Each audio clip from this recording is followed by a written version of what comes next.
citizens. I stand here today humbled by the task before us, grateful for the trust you've bestowed, mindful of the sacrifices borne by our ancestors. I thank President Bush for his service to our nation.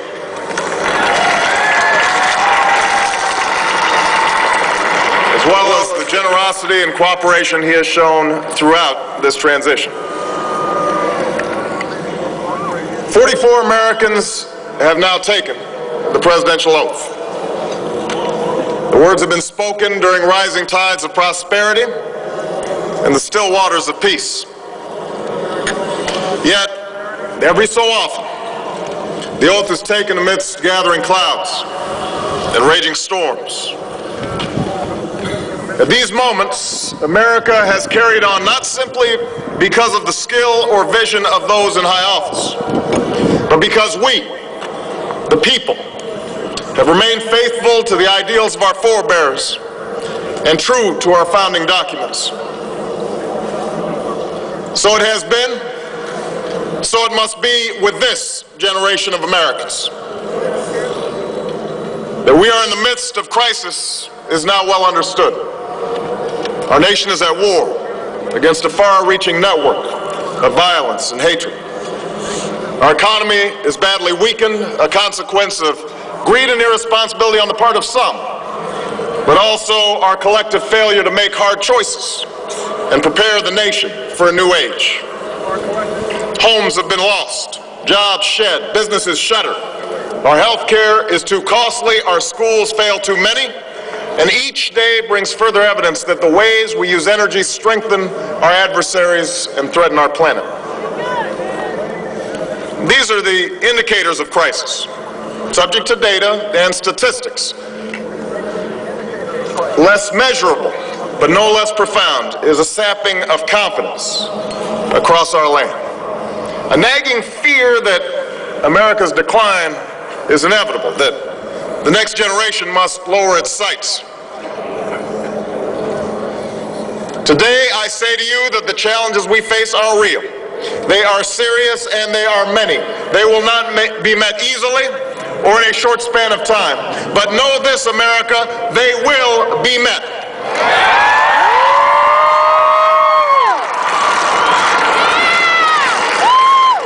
On this day, we gather because we have chosen hope over fear, unity of purpose over conflict and discord.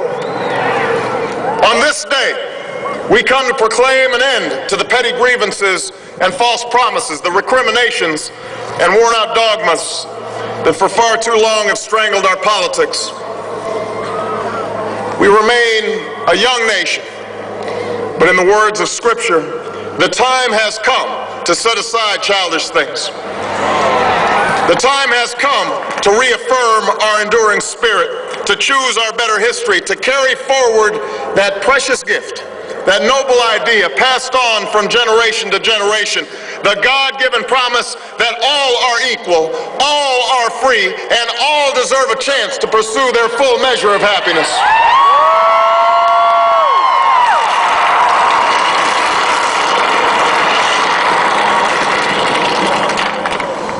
In reaffirming the greatness of our nation, we understand that greatness is never a given. It must be earned. Our journey has never been one of shortcuts or settling for less. It has not been the path for the faint-hearted, for those who prefer leisure over work or seek only the pleasures of riches and fame. Rather, it has been the risk-takers, the doers, the makers of things, some celebrated, but more often men and women obscure in their labor, who have carried us up the long, rugged path towards prosperity and freedom. For us, they packed up their few worldly possessions and traveled across oceans in search of a new life. For us, they toiled in sweatshops and settled the West, endured the lash of the whip, and plowed the hard earth. For us, they fought and died in places like Concord and Gettysburg Normandy, and Khe Sanh. Time and again, these men and women struggled and sacrificed and worked till their hands were raw so that we might live a better life. They saw America as bigger than the sum of our individual ambitions, greater than all the differences of birth or wealth or faction. This is the journey we continue today. We remain the most prosperous, powerful nation on earth. Our workers are no less productive than when this crisis began. Our minds are no less inventive, our goods and services no less needed than they were last week or last month or last year.